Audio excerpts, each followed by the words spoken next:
네, 이제 세 번째 영상을 시작하겠습니다. 세 번째 영상은 보험사가 직면한 리스크에 대해서 이제 정리를 해보는 이제 시간입니다. 그래서 첫 번째 영상, 두 번째 영상에서 리스크의 하나하나 예시를 이제 봤고요. 내용 정리하겠습니다. 보시면 보험회사의 가장 두드러지는 위험 요소는 보험계약 준비금이 보험계약자들의 보험금 지급 요구를 충족시켜 충분하지 않을 수 있다는 겁니다. 그래서 지급 우리는 준비금을 준비해야 된다고 했는데요. 충분하지 않을 수 있다는 거죠. 아무리 보험 계리사들이 보수적으로 추정치를 계산할지라도 보험금 지급이 예상보다 훨씬 더 높을 가능성이 늘 존재한다.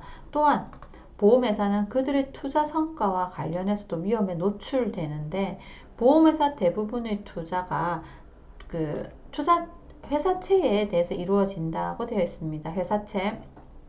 만약 회사채의 채무 불이익률이 평균보다 높으면 보험회사의 수익성은 악화될 것이다. 따라서 보험회사의 회사채 포트폴리오를 산업별 그리고 지역별로 분산시키는 것이 중요하다고 되어 있는데 이 말이 무슨 말이냐면 보험회사는 고객들로부터 돈을 받습니다. 아까 연금의 예를 든다면 고객들이 이제 돈을 보험회사에 맡겨요. 맡기고 어느 시점부터 받아갈 거란 말이죠. 그럼 그 맡긴 돈을 보험회사도 고객들에게 이자를 주고 돈을 나중에 다시 줘야 되기 때문에 운영을 해야 돼요. 그럼 보험회사는 어디에 운영하냐면 대부분은 회사채에 운영을 한다는 거죠. 대부분의 투자가 회사채에 대해서 이루어진다는 거죠. 회사채가 뭐죠? 회사채는 회사에 돈을 빌려주는 겁니다. 그리고 이자 받는 거죠. 그러면 보험회사에서 어떤 회사에 돈을 빌려줬는데 그 상대 회사가 파산하면요.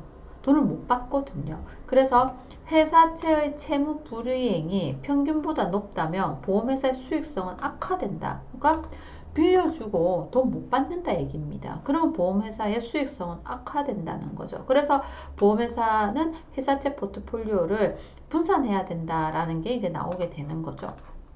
그래서 보험회사가 책임 준비금, 그러니까 준비금을 충분히 준비해야 된다는 그런 위험도 있고요. 그 다음에 이렇게 본인들도 받은 돈을 운영해야 되는데 그거 투자 잘못하는 그 위험도 이제 가지고 있다라는 거예요.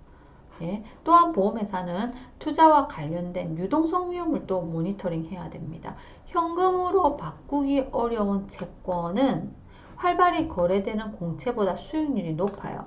그러니까 보험회사가 수익률을 높이기 위해서 현금으로 바꾸기 어려운 채권들도 산단 말이에요. 투자한단 말이에요.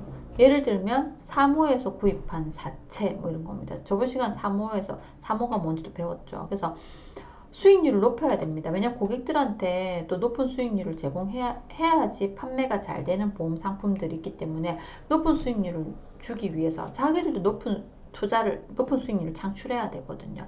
그래서 현금으로 바꾸기 어려운 채권은 활발히 거래되는 공채보다 수익률이 높아요. 그러나 예상치 못했던 보험금 지급 청구를 충족하기 위해서 긴급히 현금화하는 게 어렵단 말이죠. 근데 예상치 못하게 보험금 청구가 많이 들어오면 이것도 위험이라는 거죠. 그래서 보험회사들은 은행이나 재보험사들과 거래를 하는데요. 이때 보험회사들은 신용위험에 또 노출됩니다. 그래서 대출로 인한 신용위험에 노출되고요. 보험회사는 은행들처럼 운영위험과 경영위험에도 노출이 되어 있습니다. 그래서 보험회사를 운영하는데 그 운영을 하는 위험, 경영을 하는 위험에도 노출이 되어 있는 거예요.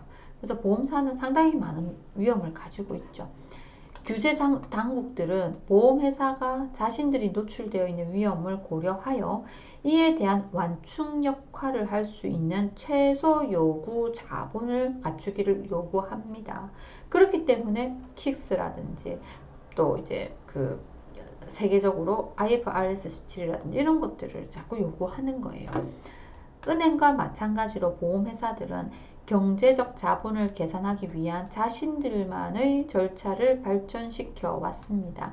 이것이 바로 보험회사들의 자본 요구량 내부 추정치 같은 것들입니다.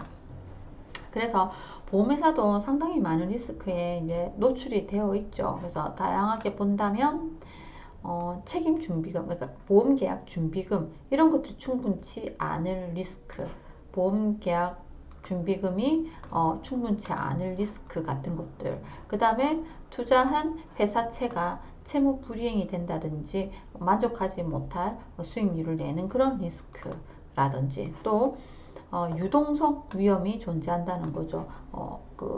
황금성이 좋지 않은 채권들을 다량 가지고 있는데 지급을 해야 되는 금액이 크게 발생하면 유동성 위험에 또 노출이 되어 있다는 거죠. 그리고 또 타 은행이나 재보험사들과 거래함으로써 신용 위험에 또 노출이 되고요. 운영 위험에도 노출이 되고 경영 위험에도 노출이 되어 있다라는 것들. 그래서 보험사가 직면한 위험도 다양한데 이런 위험들에 대해서도 하나하나 그 어떤 위험들에 노출되어 있는지는 기억을 이제 해두셔야 되겠습니다.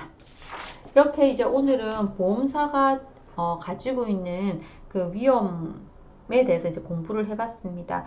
보험사가 가지고 있는 위험에 대해서 공부를 하기 위해서 우리 사례를 다뤘는데요. 이제 사례에서는 킥스라든지 IFRS라든지 보험 사기라든지 이런 사례를 다뤘고요. 그 안에서 여러 단어 공부했었고요. 용어 정리했었고요. 또 그런 것들을 토대로 이론 공부, 그래서 생명보험사, 손해보험사, 장수위험, 그 다음에 사망위험, 그 다음에 도덕적 해이, 역선택 뭐 이런 것들에 대한 이론 공부를 했습니다. 그래서 이렇게 이제 보험회사의 위험관리 공부를 했고요. 이제 다음 주 5주차에는 증권사가 가지고 있는 위험에 대한 또 공부를 해보도록 하겠습니다. 세 번째 영상까지 들으시느라 수고 많으셨습니다. 다음 주 수업에 뵙겠습니다. 수고하셨습니다.